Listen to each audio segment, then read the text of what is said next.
Sa isang maliit na barong-barong sa gilid ng estero, may batang nangangarap habang hawak ang sako ng basura.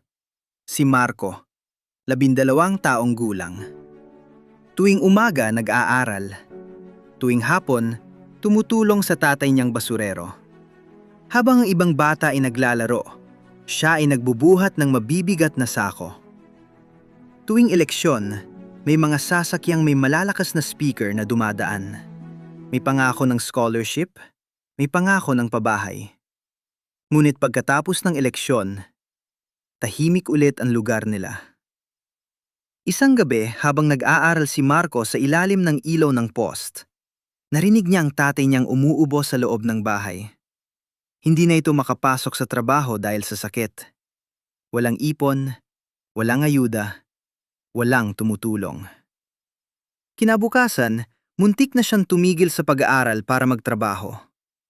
Pero bago siya umalis, sinabi ng tatay niya, "Anak, kung titigil ka ngayon, habang buhay tayong mananatili dito.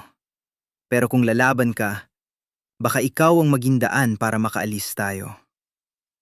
Umiiyak si Marco habang naglalakad papuntang school. Lumipas ang taon ng paghihirap. Hanggang isang araw, tinawag ang pangalan niya sa graduation with highest honors.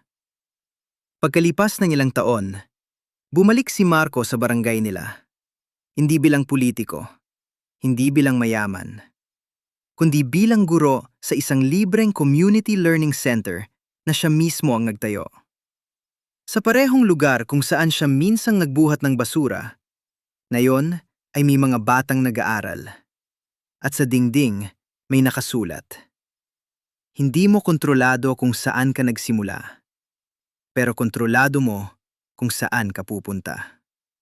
Hindi hadlang ang kahirapan kung may taong hindi sumusuko. Share this kung naniniwala ka na ang edukasyon ang tunay na pag-asa.